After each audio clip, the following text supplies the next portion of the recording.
मीरपुर नाम के शहर में तेजस अपनी पत्नी नीरू के साथ रहता था। पति पत्नी दोनों ही नौकरी करते थे।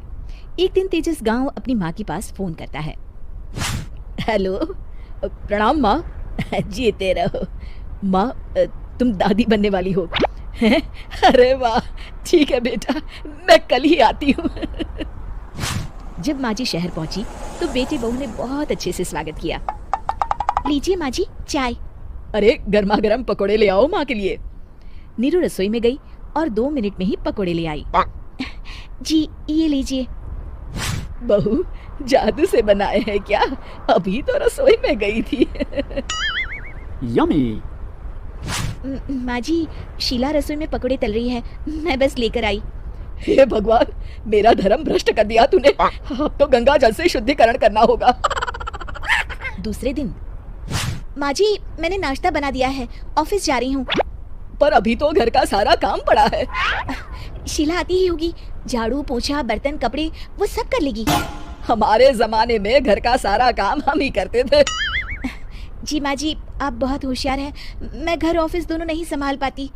तो जरूरत क्या है घर से बाहर जाकर चाकरी करने की? वैसे भी घर का काम खुद करने से घर में बरकत आती है, समझी? पर माँ जी। पर वर कुछ नहीं, इस महीने की पगार मिले फिर ऑफिस बंद है। हाँ। रात को नीरू तेजस से कहती है, सुनिए जी, माँ जी बोल रही थी कि मैं नौकरी छोड़ दूं। वैसे ठीक ही तो है, अभी तुम्हें आराम की जरूरत है।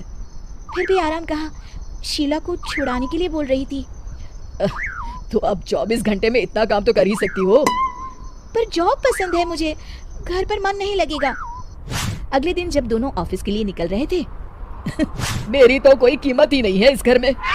माँ जी आजकल महंगाई बहुत है, रहन सहन भी बदल गया है, दोनों नौकरी करते हैं तभी ठीक रहता है। अच्छा, तू कहना क्या चाहती है? मेरा बेटा तुझे बिठा के खिला नहीं सकता? तू ही इस घर का खर्च चला रही है, हैं? नहीं माँ जी, मेरा वो मतलब नहीं था। मतलब खूब समझती हूँ, ये बाल धूप में सफेद नहीं किए मैंने। हाँ। अब तो ये रोज का काम हो गया था। तेजस भी रोज की झिकझिक से परेशान हो गया था। एक दिन उसने कहा, नीरू, वैसे भी तुम्हें मैटरनिटी लीव मिलने वाली है, तो अभी से ही छुट्टी ले लो। पर क्या, मेरी सैलरी अच्छी खासी है। आखिर नीरू ने रिजाइन कर दिया। जब बच्चा हुआ तो घर में सब बहुत खुश हुए। कुछ दिनों बाद तेजस फाइल देख रहा था। क्या हुआ तेजस, कुछ परेशान लग रहे हो? हाँ, वो हमारी जितनी सेविंग्स थी वो तो हॉस्पिटल में और छठी के फंक्शन में खत्म हो गई है नीरू। और अभी वैसे मंदी चल रही है तो मैं बोल रही थी कल मुन्ना को हेपेटाइटिस का टीका लगवाना है। नीरू, क्या पोस्टपोन नहीं कर सकते? नहीं जी, बिल्कुल नहीं। अब तेजस को समझ में आ रहा था कि उससे गलती हुई है। पैसों की कमी का असर घर के माहौल पर भी पड़ रहा था। अगले दिन, बेटा मेरा चश्मा और ये दवाइयाँ ले आना। पर्चा देते हुए माँ जी ने कहा। जी। तेजस, मुन्ना के लिए दूध का डिब्बा और डायपर भी ले आना, और ये किराने के सामान की लिस्ट है, इसे भी लाना है। तेजस गुस्से में लिस्ट मरोड़ कर फेंकता है और चिल्लाता है, पैसे क्या पेड़ पर उगते हैं? ये ले आना, वो ले आना। अरे पर ये जरूरत का सामान ही है।